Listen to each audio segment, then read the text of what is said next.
председателе. Почитуван колега Пасиев, внимателно ве слуша во вашиот говор и споменавте дека овој парламент не е суд. И јас се сложувам со вас.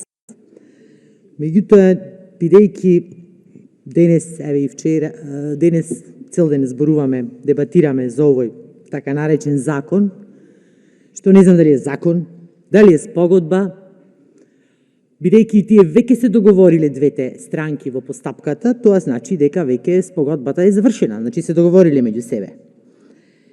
Јас повеќе овој парламент, ова собрание го доживам ко нотар. Бидејќи тие веќе се договориле, само нека да подпишат. И сега ова собрание треба да е нотар, ние да верификуваме меѓу двете страни да ги овластиме да се подпишат. Јас така го гледам. И сега поставувам едно хипотетичко прашање. Бидејќи јас колку што знам и на комисија и овде не гледаме представник кој што е спомнат во законот од Мак Петрол, дали може например да се случи после донесувањето тој закон ќе го наречеме, а не е закон всушност, спогодба еве, Мак Петрол да речи нешто да оспори. Речи ова, јас не се договори вака, зошто ова се сомневам дека е можно.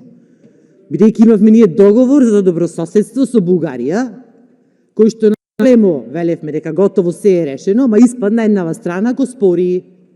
Па така да може да се случи и тука.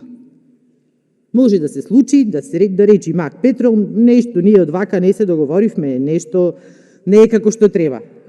И тогаш прашање како ќе течи постапката понатаму. Имаме закон кој што треба се почитува, едната страна ќе го спори. Дали ќе бара од нас да го кинеме тој закон? Дали може би ќе го жали на Уставен суд? Хипотетички е можно, така? Па ни се случи тоа со еден договор. Навистина многу ова се чудат, сега зборував со Прак, што ми е пријателка, му го кажував, ова не можеше да поверува дека е вистина. Не можеше да поверува што се случува во ова собрание.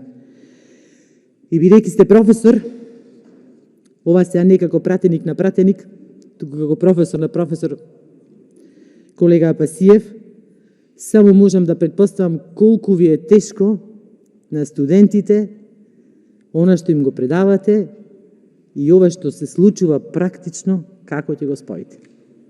Велам многу е тешко за сите професии во ова време, не време, ама посебно за младите правници кои што мора да гледаат како се демолира устав, се демолираат закони и како гледаат како собранието не ги почитува законите. Законодавниот дом, замислете.